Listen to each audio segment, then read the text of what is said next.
Hello BookTube, hello friends, welcome to Lizzie Faye Loves Books. I'm Elizabeth. I am in the car today. It is the morning of February 29th, and as my usual MO for the last day of the month, I am trying to finish up some books. March Mystery Madness starts tomorrow, and I have several books underway that I would like to finish. The majority of them are on audio. I have 3 books started on audio and another one that I would love to get through. It would have to be a miracle of miracles if I even have time to start that one, but it's downloaded on my phone, and if I can get to it, then I will. I also have one print book that's a middle grade book that I have about 95 pages left in. So because the majority of my day was going to be spent listening to audiobooks, I decided to go ahead and make the car trip to see Katie's color guard performance today.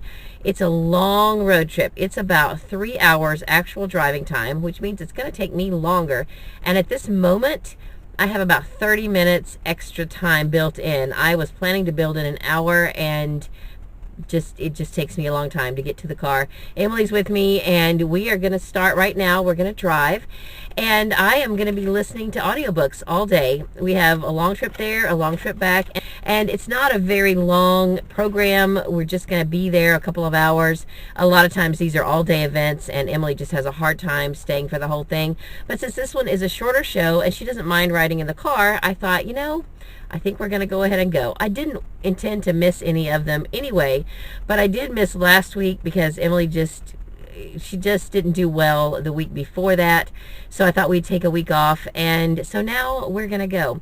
So I'm not going to take time to show you everything right now that I'm listening to on audio, but one of the books I have started is in my car on CD. It's called The Tiger's Wife by Taya, I believe it's Taya Obrit, and I am about a third of the way done with it. It is a 9-disc book, which means it's about 10 hours long, and I should be able to finish it while we're driving today.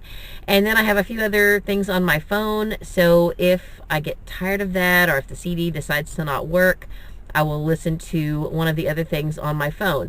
The one I have the least amount left to do on is a book I just started yesterday, but it's kind of long. It's Armageddon by Tim LaHaye and Jerry B. Jenkins. It is book 11, I believe, in the Left Behind series, and I'm listening to that on Hoopla, and I only have a couple hours left on it, so I definitely can finish that one, and I'll let you know about the other books that I'm listening to as we go along. So that's all for this update and intro, and we better get on the road or we're not going to make it. See you later.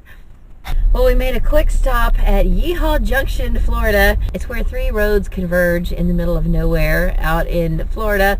We had a very nice drive to get this far. There's really a lot of open area still out here, and we are now back on the road getting on the Florida Turnpike to head towards the town of Lake Worth, Florida. So I'm going to get off here since I'm already driving and I want to be safe. I'm currently still listening to The Tiger's Wife by Taya Obrit. Hello, I'm back. Well, we are in Lake Worth, Florida, and it took us about 3.5 hours to get here. We only made one stop for a quick rest stop and hurried on down here and got here just after our JV group had performed. So we didn't get to see them, but we did get to see Katie's team. She's on the varsity team, and we got to see their performance and the awards, and both of our teams are in different classes, and they each came in second place. So they did a great job, and they are super excited about their awards. So now Emily and I are back in the car, and we're going to go find some lunch. We got here at noon, and we just didn't have time to eat anything. We ate some snacks along the way. So now we're going to actually go and find some lunch. Anyway, while we were inside, I did get a little bit of print reading done. I read in between performances, because each color guard team has their own mat or floor, they call it, and so between each number, the one team has to roll up their floor and then the other team has to get set up. There's a few minutes in between each team. So I read 25 pages in Playing Atari with Saddam Hussein by Jennifer Roy and Ali Fadil, and I enjoyed it. This is one of the Sunshine State Young Reader Award finalists for this school year, and this one is a true story, and it is about a kid living in wartime in Iraq. So it's not a pretty picture, but it's very interesting, and I think that it's something important for kids to read about, and it's important for adults to read about, because even though I lived in this time period, it's set in 1991, I don't really know what all was happening. You know, here we were over here in the United States, and I was living my life. I was a young adult, and I don't really know exactly what was happening over on the other side of the world at that time. So this is helpful for me to learn about, and I will let you know a little bit more about it when I get done. Also, on the way here, I listened to more of The Tiger's Wife. I did bring a print copy of that. Here's what it looks like. And I'm not loving this. The reason I'm even reading this at all, this belongs to one of the book club members of the book club that does not meet outside the library. It's my newest book club that I'm involved in. She was talking about this book one day, and we have some books in common that we've both enjoyed. So she said, oh, you must read The Tiger's Wife. It's really, really good. So it's not really my exact type of book that I enjoy. It does bounce around a lot, and I'm having a hard time following the storyline. In fact, there are stories and scenes that take place in at least 3 different time frames. There are some really interesting parts about actual tigers. Emily's wanting to say hi. All right, can you wave? Wave to the camera. Wave. She was trying to wave and now she won't. Then there is a really interesting storyline about a deathless man, and so far he has come up a couple of times.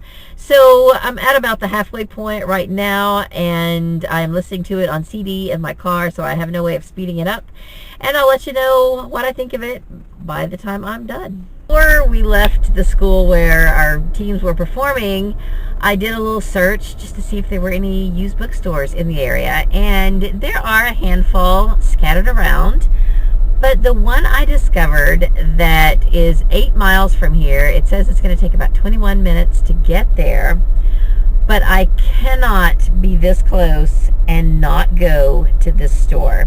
It is called Murder on the Beach Mystery Bookstore. So how could I, the co-creator of March Mystery Madness, be within 8 miles of a mystery bookstore and not go there? So when we get there, I will take you inside and show you around. I've never been there myself. I didn't even know it existed, but I'm super excited. So we have made it. It looks like this is maybe part of the Delray Beach Public Library. The store is called Murder on the Beach, but I'm guessing that maybe this is their Friends of the Library bookstore. I don't know. I could be wrong. Let's go ahead and find out. Okay, so I was wrong. This is an independent bookstore, and it's not only mysteries, but that's their main focus. And I'll tell you a little bit more about it later because Emily is really getting ready to go to the car. So I'm going to walk and talk because Emily is just done for the day and doesn't want to be here and is ready to go home. So the lady that was there, she's not the manager, and she didn't really want me to film inside just because, you know, she wanted to have the manager's approval. So I totally understood that. I did buy a couple of books. I bought a kid mystery and I bought a Laura Child's Tea Shop mystery that I didn't have. I don't normally pay full price for books like that, but I always love to support independent bookstores if possible, and it is a series that I have been collecting and I've paid next to nothing for the majority of what I have. So why not go ahead and splurge and pay full price for a couple of books? So we're headed to the car, and then we are going to head back towards our journey home. Oh, what I started out to say is that this is in the same building as the library, but it is not a library bookstore. It is a bookstore that sells new books. So the bookstore is not associated with the library. They just rent the space, and it is a bookstore that sells brand new books. They also have some vintage books, collectible books, books that are signed by authors, and it is a really cool place. So if you ever find yourself in South Florida headed towards Miami, you might want to take a little detour off of I-95. It's only about a mile off of I-95, give or take, and it is in Delray Beach. The exit from I-95 is Boynton Beach, And they have this little bookstore here, and also in the library there are books for sale. So I'll show you some footage in there. I'll just voice over the footage that I took in there. They had one cart that had some trade paperbacks, and then they also had a shelf of books for exchange, or you could pay 50 cents for those, and I did buy one of those. I got In a Dark, Dark Wood by Ruth Ware. This is to give as a door prize for my In Real Life book club, because I always like to give a book by the same author of whatever book we're discussing in any given month, if possible. So in April, we're discussing The Lion Game by Ruth Ware. And then they also had a shelf of larger books, hardcovers, and I did not buy any of those. So back in the bookstore, I did purchase Scones and Bones by Laura Childs. This is one of the tea shop mysteries that I did not have. And I thought it would be fun to buy a children's mystery. I have not heard of these. This is Jigsaw Jones, The Case of the Vanishing Painting by James Preller. And if you've ever read any of these, let me know what you thought. These just looked really cute, and I just thought I would pick this one up. It was $4.99 plus tax, brand new. So I picked that up, as well as Scones and Bones by Laura Childs. Oh my goodness, we have been in a traffic jam for probably close to an hour, just at a complete standstill for a long time, and then finally started creeping forward. And by the time I got up to where the accident had been, there was only still one lane open, and it looked like it had been a pretty big accident. Anyway, I hope that everybody's okay, and so I'm finally on the road again, and I've been listening to The Tiger's Wife, and maybe because I've just been sitting at a standstill for so long, I don't know, I looked in the book, and I have about 100 pages left if I were reading it in print, and a little less than 3 CDs left to go on that book. But I can't speed them up, and I feel like I want to make some progress in something. I'm just getting tired of The Tiger's Wife for now. So I'm going to pick up my old phone. I have downloaded a couple of books on there. One of them is Armageddon by Tim LaHaye and Jerry B. Jenkins. I think I have maybe 3.5 hours left total on it, but I'm listening to it at 2 times speed. So I think I'm going to go ahead and pick it up right now and finish it, and then go back to The Tiger's Wife, because I'm just exhausted with The Tiger's Wife at this moment.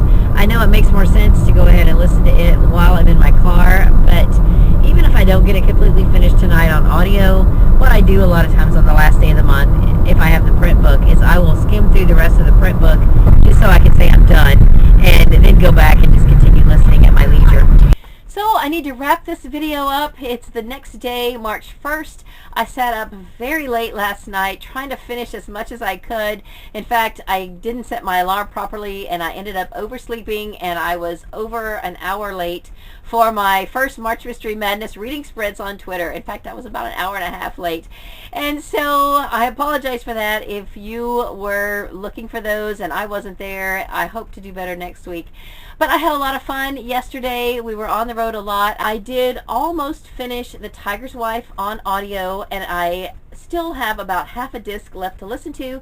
When I got into the house, I skimmed through to the end, and I am going to go back and read it more carefully or finish it on the audio. But I finished enough of it that I feel okay saying that I finished it for the month of February.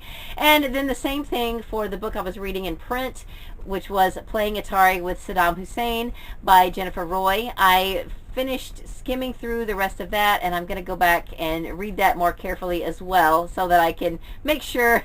It was pretty late when I was skimming through it. And then I also did listen through to the end of Dark Passage by Ridley Pearson, but that one I'm not going to count for February. I was not even over the halfway point when I turned it on and I sped it up to 3 times speed.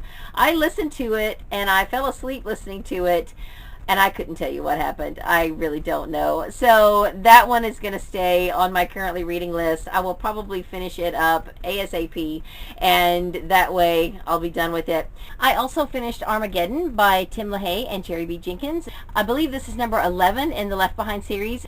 This one didn't really get me going as much as the previous books. I mean, some of these just really are just I mean, these books are all disturbing because I am a Christian, and I believe that a lot of this is going to happen in the future. I don't plan to be here for it, but I believe that biblically it teaches that this stuff is going to happen. That can make it really disturbing because there's a lot of really crazy stuff that is in here. But this one didn't really get my heart pumping as much as some of the other books. There is some sad stuff that happens in here, but it's definitely continues on with the story and with the biblical prophecy as we can interpret it. So I definitely want to finish the series, and I'm glad that I finished this one. So I have started on my first mystery book for March Mystery Madness, and that is a new chapter by Kristen Eckhart. And I had a lot of fun. I hope that you enjoyed seeing the mystery bookshop. I'm sorry I didn't get to film inside it, but the woman who was there working was not the manager, and she didn't really feel comfortable having me film in there when she was just an employee, and I understand that. So what did you read on February 29th for Leap Day? I hope you read some good books, and now I hope you have picked up some mysteries, or some middle grade books, or some middle grade mysteries, or a mammoth, or some Irish books. I don't know. Whatever you're reading for March, I hope you enjoy it, and that's all I have for this video. I hope you're having a great day, read a good book, and God bless you.